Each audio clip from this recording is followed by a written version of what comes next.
Hello, my friends. Today I would like to talk about American Psycho, the movie and the book. Primarily the movie, because I watched the movie last night for the first time in a long time. I have read the book, but that was a long time ago. I've got it right here. I'm going to read some passages from it. But anyway, this is going to be primarily about the movie. But this is actually really this is kind of part of the story for me, because I do feel like the movie covers up how utterly horrific and nasty Patrick Bateman actually is. Because the book is really, really nasty. In fact, I just went for a walk. Actually, I just bumped into my neighbour, and I was just said exactly the same thing to him. Oh, I just watched American Psycho last night. And, he said, oh, it's a great movie. And I said, yeah, but I read the book and it's really dark. And he said to me, apparently, he said, have you ever read Silence of the Lambs? And I said, no. And he's like, well, yeah, the book is really, really bad. So maybe this is just a thing. Maybe books in general, or horror books in general, are able to portray a character in a much, much nastier way. Maybe books have more of an emotional impact on people than movies, which are... well, more Hollywood, more shallow. I don't know. I was listening to a random interview with E. Michael Jones the other day. E. Michael Jones, the American Catholic commentator. And he was talking about, the guy asked him, why did people stop reading? And he said, well, first it was television and then it was the internet, right? And he's correct about that. But I do think perhaps there's a correlation. I mean, the correlation is not always causation, but certainly when Western civilization dominated the world, people read books. And then we all started watching television, and then we all got absorbed in the internet, and now it appears like everything is collapsing, which is one of the reasons why I feel it's important to read these books. So... is the book more powerful than the movie? Definitely. Is the book more horrific than the movie? Definitely. And this is one of my main struggles with this film, and why I just kind of for a long time just failed to understand or failed to accept Patrick Bateman's popularity, because he is an iconic character now. And you do see people like posting Patrick Bateman American Psycho memes all across the internet in reaction to things, and people do love him as a character, and I'm always utterly shocked because I read the book, and the book is horrible. The book is it's written in the first person perspective, and so essentially it's 300 or 350 or 400 pages of Patrick Bateman's mind. And he just flits back and forth between talking about the most shallow, banal, consumerist observations to acts of extreme violence. And there's no emotional connection between the two. It's almost as if the people in his... well, it is. It's not almost as if. It is as if the people in his... essentially all the people that he sees in his life are just objects. He views them as objects. That is all they are. He has no emotional connection with them. It's right at the beginning of the movie, the famous monologue at the beginning of the movie states that he's just not really there. And so so you have these commentaries on all of the objects that he's brought, and which leads directly into these utterly horrific torture scenes. And I read this book. I have never wanted to... I don't think I've ever had the desire to torture anybody as much as I've... if I say as much, I don't think I've ever had the desire to torture anybody. I think Patrick Bateman is like the one person who I've ever actually genuinely fantasized about torturing. Right? And that's quite a statement, because that's a dark emotion. That's like, oh no, like it's not enough just to kill this guy. It's not enough just to execute this guy. He needs to feel pain. He needs to suffer for what he has done. And yet here he is. He's an internet idol, right? He's a meme. He's popular. people model themselves after him. And you could say, well, it's just a joke, but it's almost like, well, never a truer thing said in jest. I mean, the joke is just the way of people accepting this guy as some kind of hero. It's very strange for me. It was always very difficult for me to accept. But watching the film last night, I can see why people would accept him as because it's funny. It's a satire. It's dark comedy, and he's just so goofy in the film that it's difficult not to like him in a way. Because also everybody else in the film is completely obnoxious as well, apart from his victims. The victims that he hurts, they're... Well, even the prostitute... I mean, it's a prostitute, but she's not exactly nasty. She's just a prostitute. But the victims are nice. All of his friends are assholes, though. But I can see why people would like the movie character of Patrick Bateman. But the book character, no, man. This man is a monster. And that's part of the what this movie means. It's a film which covers up the true horror of what is going on here. And you know, the biggest question when you're approaching American Psycho, the biggest question is, why is this guy so popular? How has this guy come to be so popular? Because there are lots of different ways of approaching this piece of literature in this movie. The obvious interpretation is it's a rich guy preying on the poor. You've got the white nationalist interpretation of it, in that all of the powerful people in the film, they're all white, and all of the servants are all kind of like Asian or Mexican or black or whatever. So you've got white people picking on poor minorities. I guess that's why it's popular with the masses. You got the fact that all the women love him, so you can see why. There are many different ways of looking at it, but I think the central question is, like, why is this guy so popular? Why is Patrick Bateman? Why does he appeal to so many people? And the answer is because the movie is a facade. The movie just covers up the real nastiness of what this monster is. And I think if more people read the book, they turn away from Patrick Bateman. They wouldn't think he's such a jolly, comical character. But that's the trick, right? Because that's what the film's about. That's what the movie's all about. Patrick Bateman is a facade. Patrick Bateman's just trying to fit in. Patrick Bateman is very much concerned. I mean, he even says it in the movie. Like, his girlfriend asks him, and I can't remember the question, but his answer is, I just want to fit in. Why does he want to fit in? Because he wants to hide all of his murderous, filthy intentions. And that's why he's obsessed with his hair and his grooming, and he wants to live in the fancy apartment, and he wants to go to the fancy restaurants and wear all the fancy clothes and eat the fancy meals and all the rest of it. He's just trying to fit in order to hide his bloodlust. And that's what the movie does. The movie hides the true monstrosity of what Patrick Bateman is. So I'll read you a section. So this is from a chapter called Lunch with Bethany. Thank God for Grok, who helped me find this, because otherwise I would have to reread the whole book to find these horrible chapters. Bethany is not in the film. She's mentioned in the film when Patrick Bateman does his confession to the lawyer at the end of the movie. But essentially in this chapter, the details of the character and her connection with Bateman don't really matter, and that's kind of the point. Like, nothing that Patrick Bateman does has any significance at all. It's just bloodlust. It's just inflicting pain for the reason of inflicting pain. It's pain for pain's sake. It's being nasty and hurting people because he enjoys being nasty and hurting people.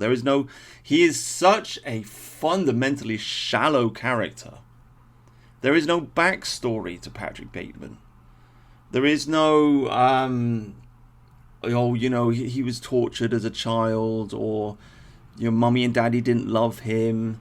There's none of that. There's no, weird satanic spiritual element to the things that he's doing. He's not a Freemason.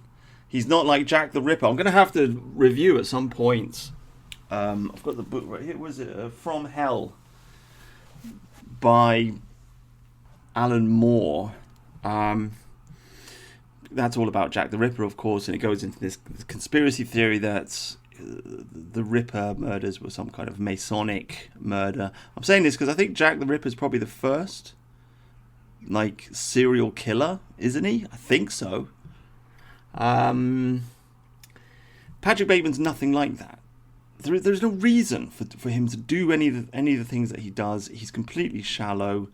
All of the relationships with all of the people that he has in the book and in the movie are completely shallow. He has friends, but he doesn't care about them. They're all just getting married, or they're all cheating on each other, or sleeping with each other's wives. Everybody knows about it. Nobody cares. It's facile. Bateman will sit there and he'll splab out a bunch of nonsense about, cool it with the anti-Semitic remarks, and he'll give a speech about Sri Lanka and how we have to care about the environment and how we have to care about nuclear weapons and we have to blah blah blah. All of it's totally facile. It doesn't mean anything. Nobody cares. Patrick Bateman's job means he doesn't even work. At least in the movie, I can't remember in the book, but he doesn't even work, right? He just sits and watches TV or listens to music. He's got a bunch of money because his daddy's rich and he went to Harvard, and just like all of his friends, it's the same thing. It's just this clique white man's group, went to top universities, Harvard and Yale, business school, got into the financial job, making enormous amounts of money for doing nothing that they do makes any sense. They don't their lives are meaningless. They are the shallow, predatory, asshole rich that rules over us. So who is Bethany in the book? I don't remember. Does it matter? Not really. She's just another victim. There is no reason for him to kill her. I don't have to explain. It doesn't matter to the plot. He's just a girl. So, I mean, the chapter begins off, there's blah, blah, blah, chatting each other up, blah, blah. I think he takes her out at lunch or whatever. Anyway, manages to convince her to come back to his apartment. Where shall I start it? Let's start it here. I wait until she's seen the nail gun and the gloved hands to scream. What the fuck are you doing with Robert Hall? Perhaps on instinct, perhaps from memory, she makes a futile dash for the front door, crying out. Though the Chardonnay has dulled her reflexes, the scotch I've drunk has sharpened mine, and effortlessly I'm leaping in front of her, blocking her escape, knocking her unconscious with 4 blows to the head from the nail gun. I drag her back into the living room, laying her across the floor over a white Volacuto cotton sheet. Like describes the type of cotton sheet. And then I stretch her arms out, placing her hands flat on thick wooden boards, palms up, and nail 3 fingers on each hand at random to the wood by their tips. This causes her to regain consciousness and she starts screaming. After I've sprayed mace into her eyes, mouth, into her nostrils, I place a camel hair coat from Ralph Lauren over her head, which drowns out the screams, sort of. I keep shooting nails into her. I mean, he just mentions the brand name. It's the brand name, right? I keep shooting nails into her hands until they're both covered, nails bunched together, twisted over each other in places, making it impossible for her to try and sit up. I have to remove her shoes, which slightly disappoints me, but she's kicking at the floor violently, leaving black scuff marks on the stained white oak. During this period, I keep shouting, "You bitch," at her, and then my voice drops to a rapsy whisper into her ear, and I drool the line, "You fucking cunt," Finally, in agony, after I've taken the coat off her face, she starts pleading, or at least tries to, the adrenaline momentarily overpowering the pain. Patrick, oh God, stop it, please, oh God, stop hurting me. But typically the pain returns. It's too intense not to, and she passes out again and vomits while unconscious, and I have to hold her head up so that she doesn't choke on it, and then I mace her again. The fingers I haven't nailed I try to bite off, almost succeeding on her left thumb, which I manage to chew all the flesh off of, leaving the bone exposed, and then I mace her, needlessly, once more. I place the camel hair coat back over her head in case she wakes up screaming, then set up the Sony palm-sized handycam so I can film all of what follows. Once it's placed on its stand and running on automatic with a pair of scissors, I start to cut off her dress, and when I get up to her chest, I occasionally stab at her breasts, accidentally slicing off one of her nipples through the bra. She starts screaming once again, once I've ripped her dress off, leaving Bethany in only her bra, its right cup darkened with blood, and her panties, which are soaked with urine, saving them for later. I lean in above her and shout over the screams. Try to scream, keep screaming. I've opened all the windows and the door to my terrace, and when I stand over her, the mouth opens and not even screams come out anymore, just horrible, guttural, animal-like noises, sometimes interrupted by retching sounds. Scream, honey, I urge. Keep screaming. I lean down even closer, brushing her hair back. No one cares. No one will help you. She tries to cry out again, but she's losing consciousness, and she's capable of only a weak groan. I take advantage of her helpless state, and, removing my gloves, force her mouth open. Fucking hell.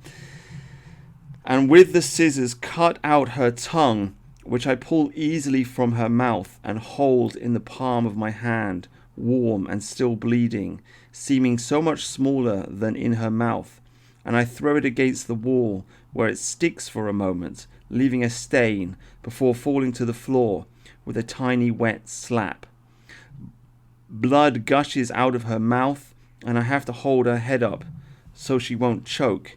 Then I fuck her in the mouth, and after I've ejaculated and pulled out, I mace her some more. Later, when she briefly regains consciousness, I put on a pork pie hat I was given by one of my girlfriend's freshman year at Harvard. Remember this, I shout, towering over her.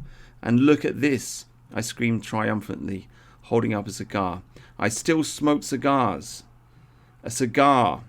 I light it with steady blood-stained fingers, and her face, pale to the point of blueness, keeps contracting, twitching with pain, her eyes dull with horror, close, then open halfway, her life reduced to nightmare.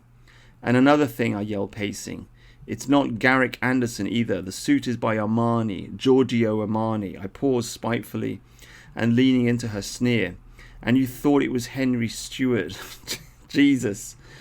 I slap her hard across the face and hiss the words, dumb bitch, spraying her face with spit, but it's covered with so much mace that she probably can't even feel it. So I mace her again, and then I try to fuck her in the mouth once more, but I can't come, so I stop.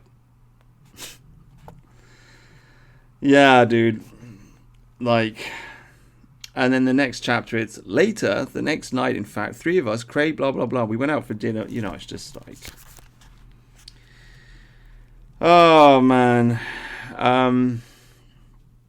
And then you got this one, Girl, right? If you're still listening to this. Okay, so later, again, doesn't matter. Who is it? Doesn't matter. It doesn't matter, it's just a victim. Later, predictably, she's tied to the floor naked on her back, both feet, both hands, tied to makeshift posts that are connected to boards which are weighted down with metal. The hands are shot full of nails and her legs are spread as wide as possible. A pillow props her arse up and cheese brine has been smeared across her open cunt. some of it even pushed up into the vaginal cavity. She's barely gained consciousness, and when she sees me standing over her, naked, I can imagine that my virtual absence of humanity fills her with mind-bending horror.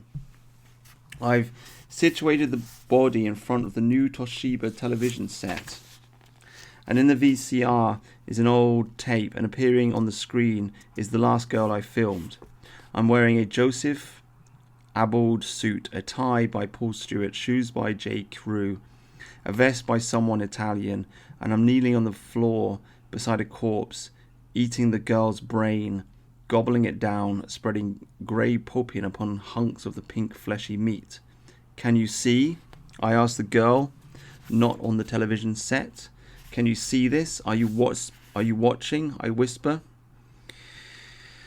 I don't even know if I want to read this.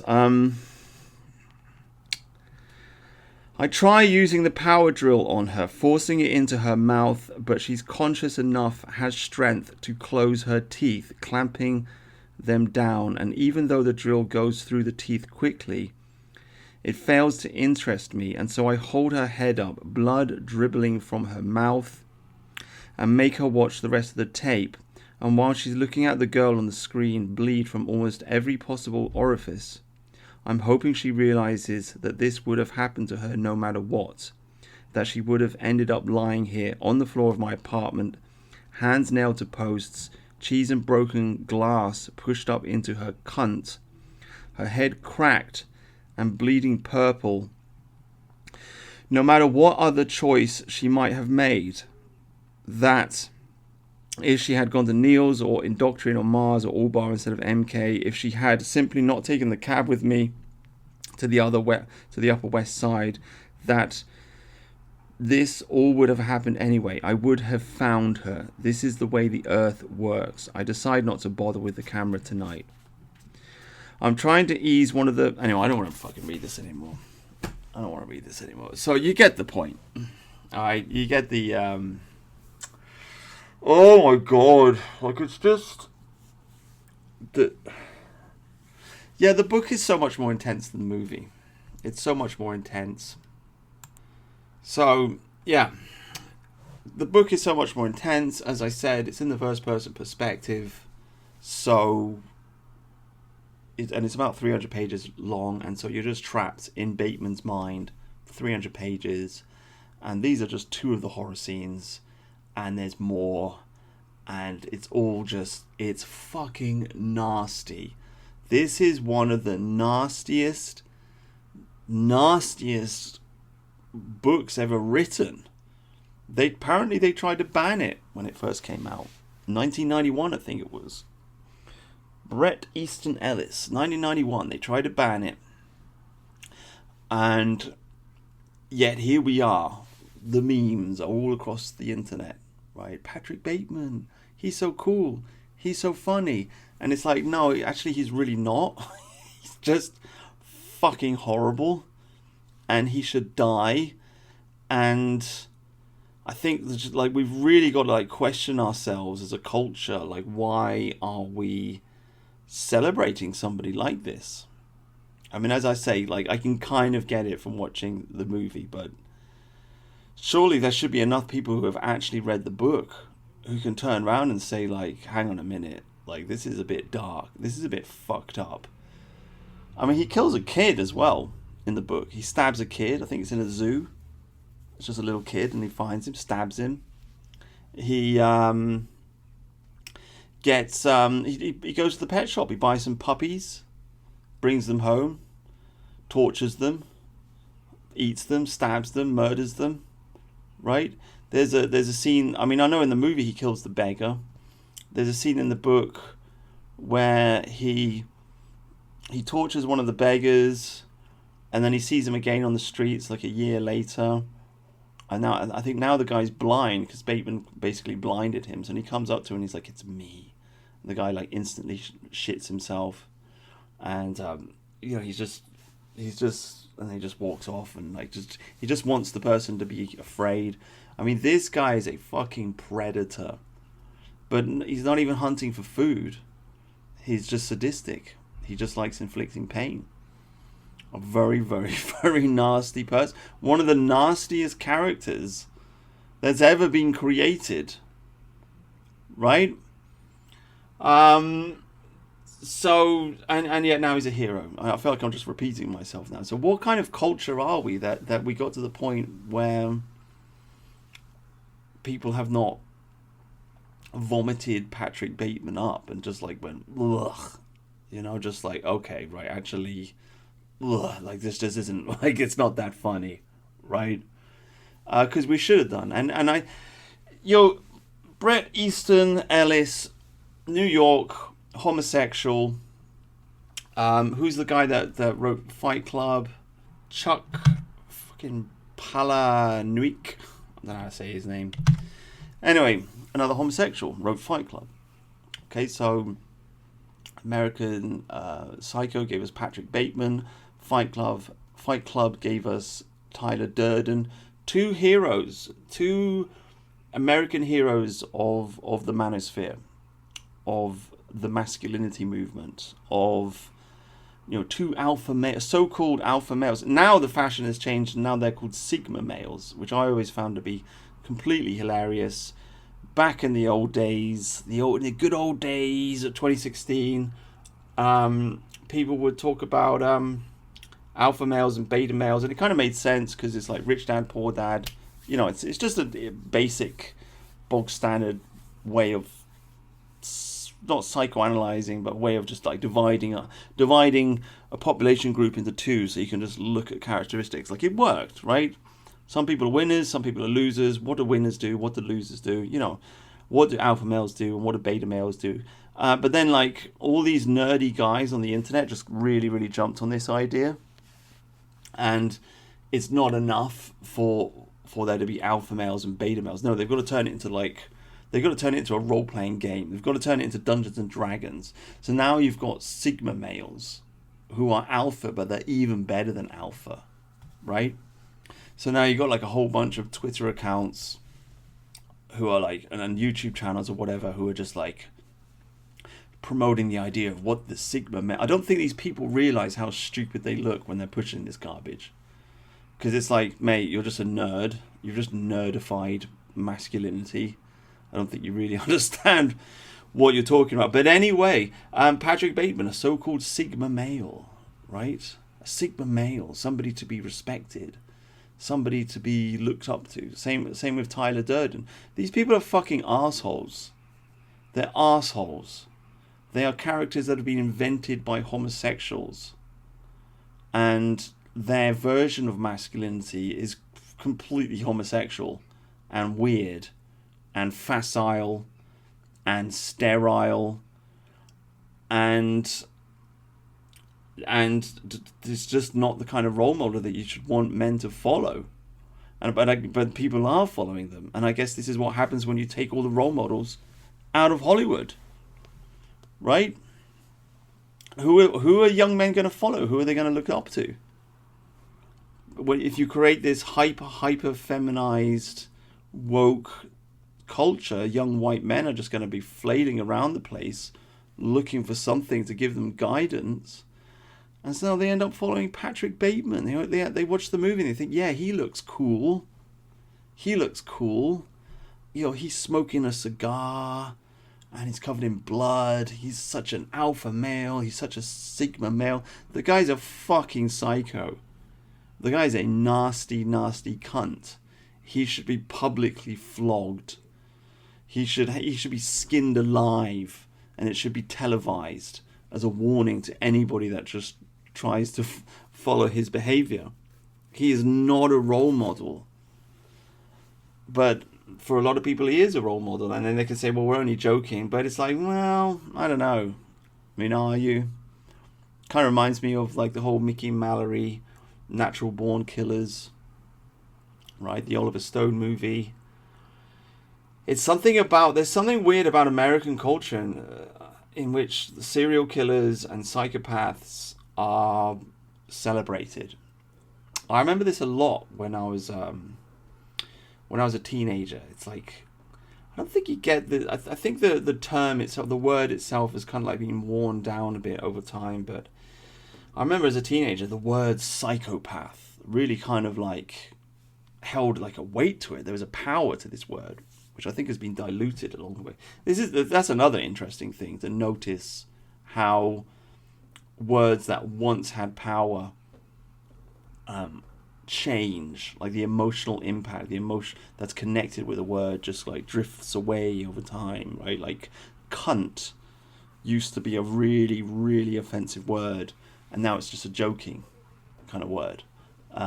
Pedophile, I think it's starting to lose its cultural significance now because it's been overused. It's been overused, which is something I always. I mean, I'm going on a tangent now, but it's something I always pointed out. Like, if you call everybody a pedophile, right, then the word pedophile no longer means what it used to mean. That word loses its power, and the same thing with psychopath. If you call everybody a psychopath, then the word psychopath no longer has the kind of impact that it used to have. And so I guess you got to make a new word. I mean, I guess that's what's happened with alpha male. Alpha male used to mean something. There used to be an emotional impact behind that word, and then everybody gets called an alpha male. So now you got to invent a new word, sigma male. I guess that's just the way, the English language works. But the point I was making is, in American society, people they seem to have this weird glorification of the psychopath. And it's very unhealthy and it's very strange. I mean, it's healthy to have a glorification of the outlaw, I think. Obviously, one of England's greatest heroes is Robin Hood, a rebel against the system, robbing from the rich and giving to the poor. And I think all societies have had their kind of like outlaw heroes, because one man's outlaw or terrorist is another man's freedom fighter, right? And so there's something cool about the guy that's hanging out in the forest and he's wearing a mask and he's fighting against the system. I guess the Scarlet Pimpernel would be one. I always think he's like the original superhero. I've always been meaning to read that book and say something about it, because obviously we live in the age of the superhero, right? The superhero genre has become a really, really dominant Hollywood genre. It's risen up out of the depths of comic culture, children's comic culture, and it's sort of become an adult genre now, although not really. It's become a billion dollar genre. But in my opinion, it's not. I mean, we've got The Watchmen, we've got Alan Moore's The Watchmen, but nobody's written a novel yet. Somebody needs to sit down and write a genuine piece of adult fiction that's got superheroes in it, and then it will truly have arrived as a real genre, so to speak. It's not quite done it yet, but I've always been interested in the genre because it's such a famous thing and it's interesting, and it's what the 20th century's created. It's a very, very American thing. Where is its roots? Scarlet Pimpernel. Okay, so there is, or one, at least that's one of the roots, right? Because Scarlet Pimpernel, I think he's an aristocrat and he wears a mask, and I think it's set during the French Revolution. I might be wrong about this. Yes, you got Zorro. Zorro is in California, fighting against like the Spanish. I think Scarlet Pimpernel is in the French Revolution, and he's rescuing people from the revolutionaries. So, and he's wearing a mask, right? And the superhero genre is the masked vigilante. So it's all downstream from Robin Hood. Robin Hood's the original superhero, I suppose. But anyway, the point I'm making is there's always been a tendency to glorify the outlaw. But for some reason in American culture, it seems like now people are like, you're not just glorifying the outlaw, you're glorifying the psychopath. This is not somebody who's fighting against the system. This is just somebody who's fucking awful. They are just horrible. But people see Patrick Bateman as some kind of anti-establishment character. Like because this is the story. Like, he is a shallow character, and he knows that he's shallow. He knows it. He knows that all of his friends are facile. He knows that his job means nothing. There's a scene in the book which struck me he goes to see his mother, who's in an old people's home, and he sits next to her, and he feels nothing. And he notes down that he feels nothing. He feels like he's a character who's trying to confess. I think there is some humanity to him. Because, like, you know, all humans have some humanity in them, right? You can't be alive and not have some... You can't be conscious and not have some humanity in you. So there is some humanity. There is some kind of like yearning for catharsis. I mean, this is right at the end sequence. Let me read you the end sequence. Yeah, this is the end sequence. In the movie, there's a series of monologues. Sorry, a series, not monologue. A series of voiceovers in the movie. The first one and the last one are the two most important ones. I'm actually of the opinion, just as a side note, that this is kind of almost a subversion of the neo-noir genre, in that it's set in a city. You've got the decadence of New York City. It's a very urban thing. And you've got the clash between the rich and the poor. And you've got, obviously, crimes being committed, and there's a detective who's trying to find who committed the crime. But obviously, in this film, the detective is not the hero. And he bungles everything, and he's stupid, and he can't see Patrick Bateman for what he is. And Patrick Bateman is like, he's not really the hero, but he's the protagonist. But I don't know. I think maybe you could class it as a subversion of the neo-noir genre, perhaps, or the film noir genre, because obviously in that genre you have the voiceovers, right? But anyway, you got the two voiceovers. The one at the end is basically, you know, he's gone through. If you're watching this and you haven't seen the movie, then I don't know what to say. But brief synopsis of the movie. Obviously, you've got Bateman. He's flip-flopping around the place in New York City. You see him murder a few people. You see him get away with some depraved bullshit, and then gradually he kind of like loses his mind. He starts to go genuinely psychotic. There's a scene where he's getting money from a cash machine. Well, first of all, he breaks up with his girlfriend or his fiance. That's a huge break for him. And there's a scene where he goes to the cash machine. He's trying to get money out of the cash machine, and the cash machine sends him a message saying, "Feed the cat into the cash machine." So that's like a genuine hallucination on his behalf. And a woman, so he's trying to get his cat and shove it into the cash machine. Some old lady intervenes, so he shoots her, and then he shoots some cops, and he runs away, and there's a helicopter chasing him. And so he picks up the phone. He confesses to his lawyer, says, "I've committed all these crimes." Right? His lawyer doesn't do anything. The police don't catch him. He bumps into the lawyer later on, and the lawyer just thinks it's very funny. Right? He's just like, "Aha, that's so funny. Good joke." The lawyer doesn't even realize that it's Patrick Bateman that he's talking to, because this is another theme that nobody even recognizes Bateman. All of these big executives, all of these yuppies, they're all the same. They all look the same. They all dress the same. They sound the same. They've got similar lives. They've got the same haircut. They've got the same ties. And people get mistaken for other people. So he murders the guy that he works with, some guy called Paul Allen. And the detective is trying to figure, because he stages it, so he's gone missing. And the detective is trying to figure out what's happened to Paul Allen.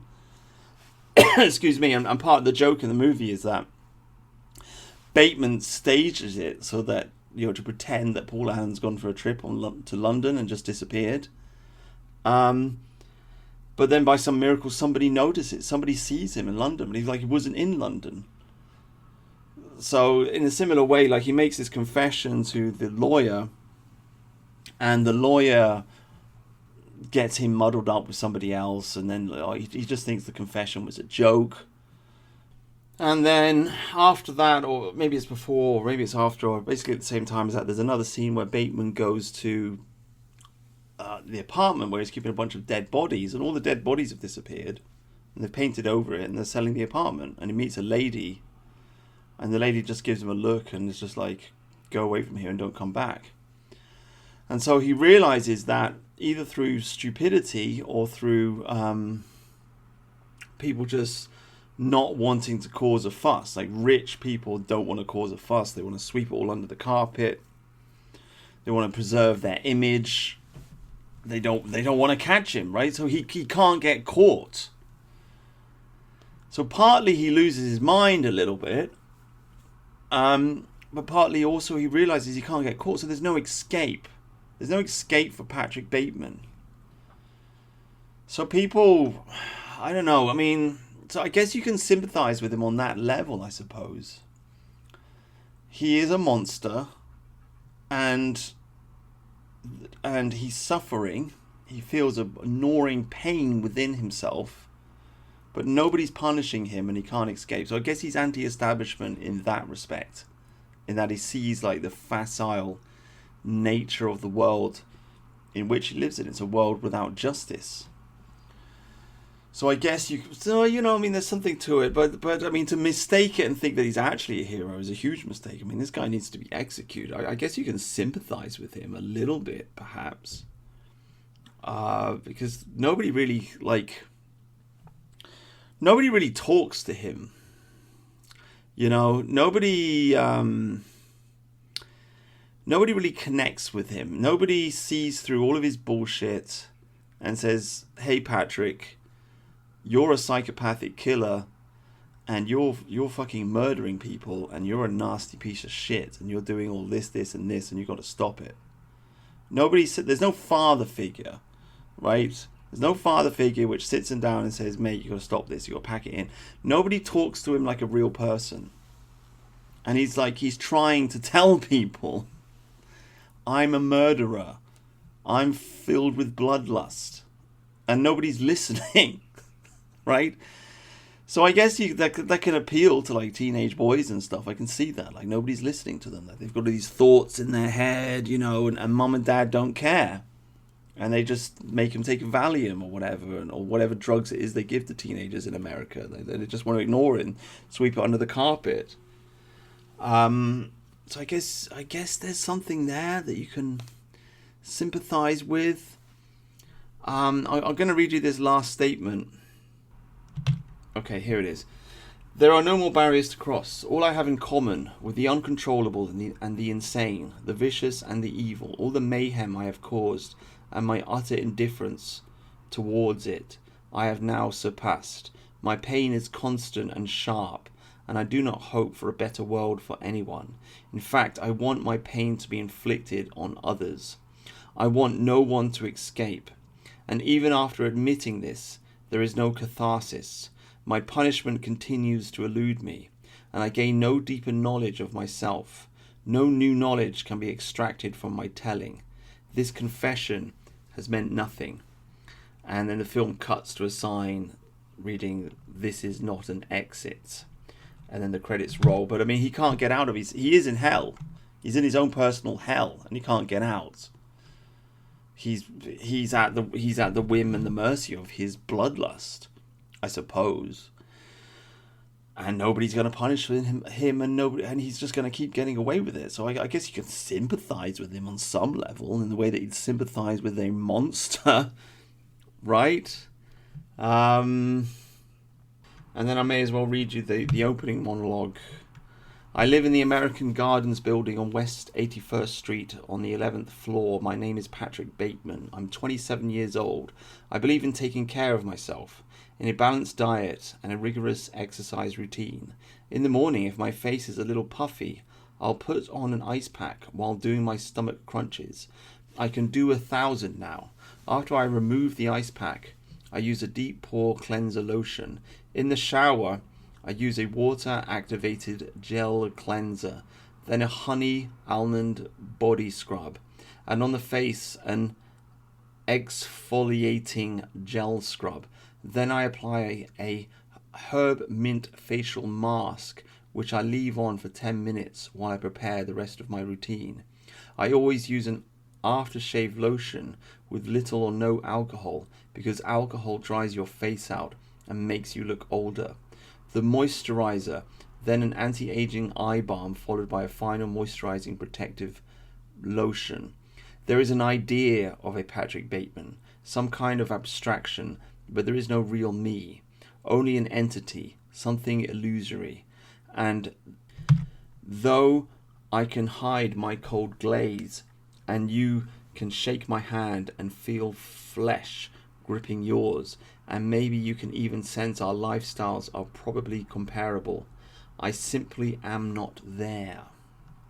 So, yeah, he's not there. There's nothing there on the inside. He's totally emotionless, completely fake, just going through the motions.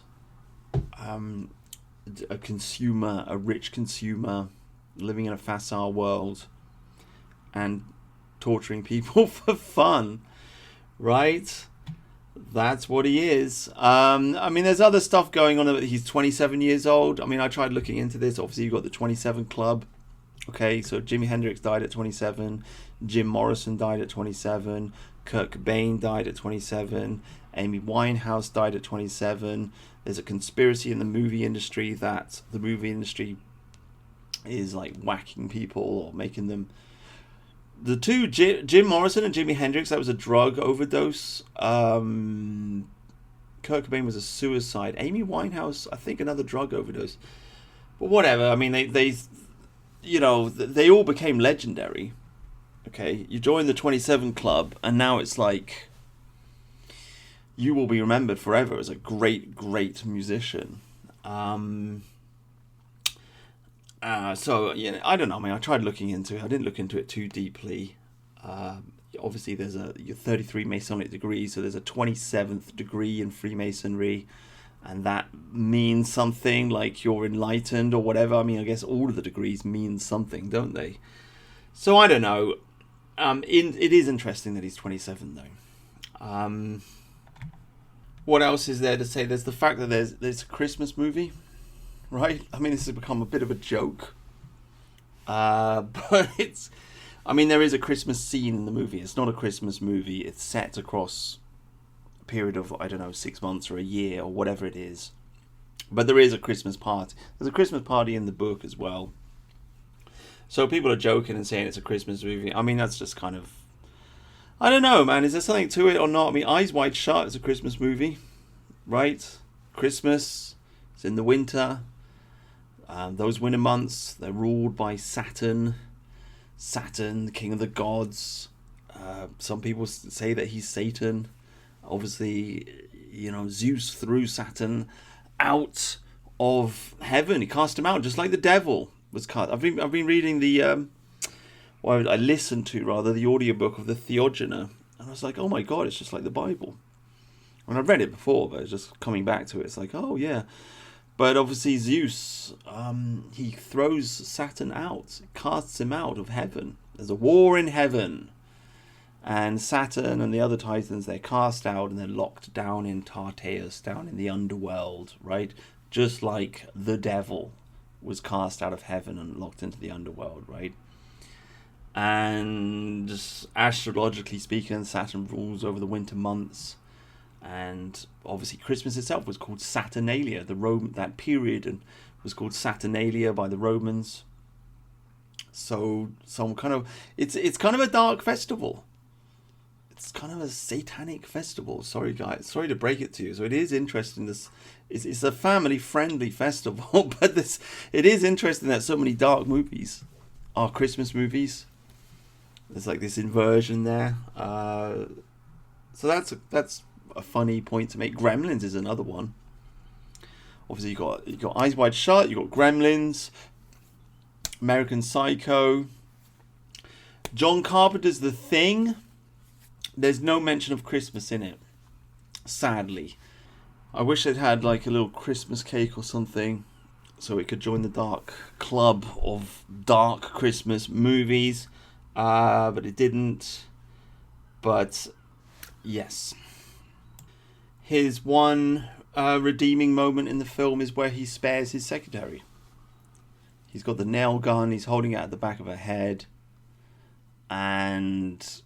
but then he gets the phone call, he gets interrupted, and he decides not to kill her. And then he's just like, they have this conversation like, I wouldn't want to hurt you or whatever. And she leaves. And, that's that. They say that that's his one redeeming moment in the film. I guess, like I say, you can see a human underneath. He is a monster, but even monsters have a glimmer of humanity. I guess. I mean, it just reminds me of like, there's this Scottish interviewer. I forget the guy's name, but he seems to like interview a lot of. He's a podcaster. He interviews a lot of like criminals and thugs and what have you, and they've come out of prison, and he seems to like really not get along with them, but he gets into their story and how they ended up where they are, and and he ends up like feeling really sorry for them, because they come from this background and this happened and that happened. And whereas and the thing is that you listen to the story and you start to also sympathize with the thug. But the fact of the matter is, like, this guy's a scumbag. Like, whoever, like, if you're robbing people's house, you're breaking into people's houses and robbing them and stealing cars and stealing this and stealing that, you're a scumbag. I don't give a flying monkeys if you grew up in a poor family or your parents were thieves as well or whatever the hell it is. I don't really care. Like, you're a scumbag and you should be punished. You should probably just be executed. But of course, if you sit and you listen to the story, you end up sympathizing with them because you're associating with them. You are who you associate with, right? That's why you got to be careful, like what friends you have, right? You are who you associate with. So if you're doing a podcast and you have a bunch of ex-gangsters coming onto your podcast, then you're kind of like, you're going to sympathize with the ex-gangsters. But the fact of the matter is, gangsters are horrible people. They're not heroes at all. The Sopranos aren't good people. The Godfather, they're not good people. They're thieves. They're awful people. You can't trust them. They'll steal from you or they'll murder you. And so now we live in this weird culture where people are watching this movie and like we're peering into the darkness of Patrick Bateman's mind, trying to find a little glimpse of humanity so that we can sympathize with him and form some kind of emotional connect. Oh, he's not so bad, Patrick Bateman, he's not so bad. He didn't kill his secretary. Oh, he's good. There's a good person deep down on the inside. Well, yeah. I mean, there's a good person deep down on the inside of anybody because everybody has a soul. The soul is pure, right? So everybody's got good on the deepest level of their being. The question really is, like, what are they like on the outside, to be honest with you? Like, you can dig past all the layers of muck and you'll find something beautiful, but what's on the outside? It's like, is that, like, there's some complete arsehole and people always say, like, oh, he's all right if you get to know him. And it's like, well, if he's not nice to ordinary people, then he's just an arsehole. Like, I'm sure he's nice if you get to know him. I'm sure Hillary Clinton's nice if you get to know him. I'm sure Jeffrey Epstein was a nice guy if you got to know him, right? I'm sure Jimmy Savile was a nice guy if you got to know him, right? So yeah, sometimes people just need to be executed, and maybe like we don't really need to psychoanalyze them or hear their story, because then you like make the mistake of like humanizing them when really they just need to have their heads chopped off. So I think, oh my god, how did this guy become a pop hero? And there's the other point. I mean, but this is the thing. It's like the women love him. The women love him. They are attracted to his psychopathic strength, and they know that he's bad news. They know that he's kind of an uncaring arsehole, but they fancy him nonetheless. And women are attracted to these bad guys. Bad guys. So it's like, and they look at these psychopaths and they want to find some kind of glimmer of humanity and goodness within them. I've got some guy in my chat group. His name's Bob, and he shared this because we were talking about this in the chat group. He shared this story about this girl who ended up getting one of her eyes gouged out by her boyfriend, and I don't know, some journalist or some therapist talked to her, and she was just telling the whole story of like, he met this guy, he's like this big muscly guy, he's got like all these tattoos, he likes to watch all these violent movies, he was like beating people up, he's in trouble, and she convinced herself that he was a good guy. Underneath it all, he's all right. And it's like, the guy's a total fucking dick. Like, this is a violent arsehole. You don't want anything to do with him. But this woman kind of convinced herself, no, he's not so bad. He's not so bad after all, underneath everything.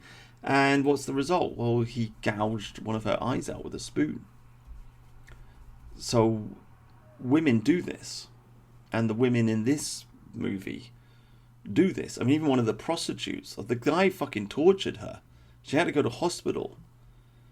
And what does he do? He dangles some money in front of her, and then she just goes for it again.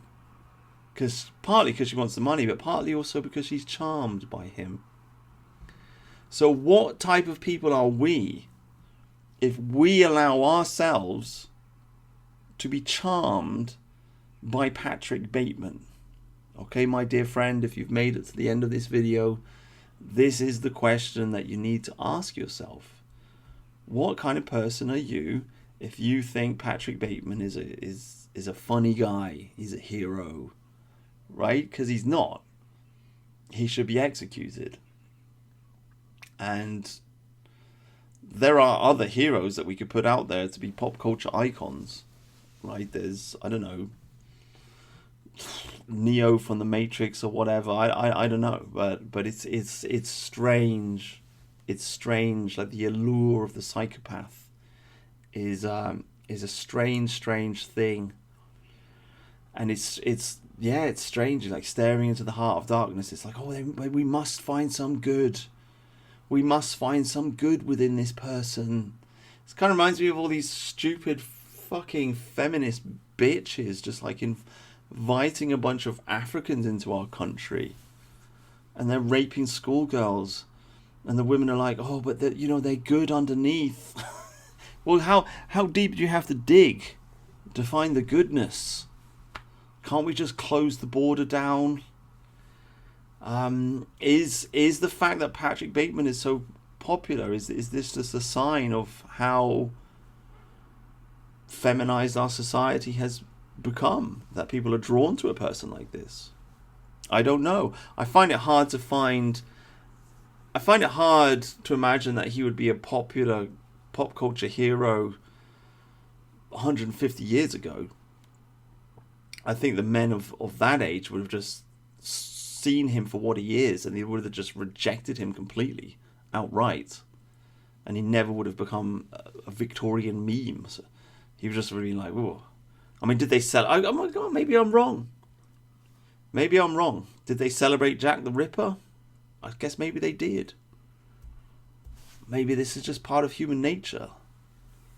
Celebrate the demon, the psychopath, the murderer, the serial killer, the knife man in the dark, he who tortures. I mean, this is another point, by the way, which I've stated many times and nobody's understood, but I'll try to explain it. Jonathan Bowden once did a speech, and he talked about Heracles, and Heracles said that everything is made of fire and nothing can be destroyed.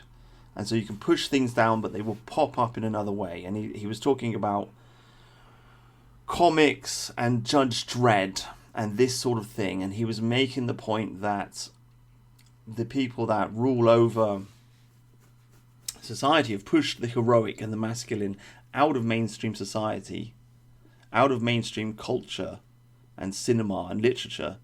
And so it has re-emerged in the form of Judge Dredd and these, super masculine comic book characters, right? And I thought that was a very interesting point.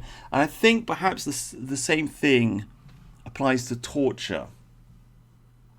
Like, I just think it's part of the human experience that torture is a thing that humans do. And I think that it's almost like it's destiny. It's almost like, to look at it from the point of view of a horoscope, for example. Like, a person has a horoscope, and there are certain aspects in everybody's life, and these aspects will play out in some form or other. In the same way, when a human civilization, there are certain elements that build together to make human civilization, and they will be there. Like it or not, they will be there.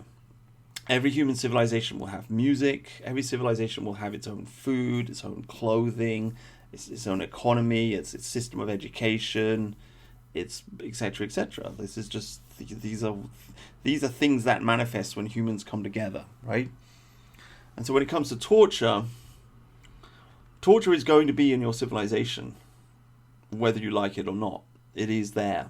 It will happen.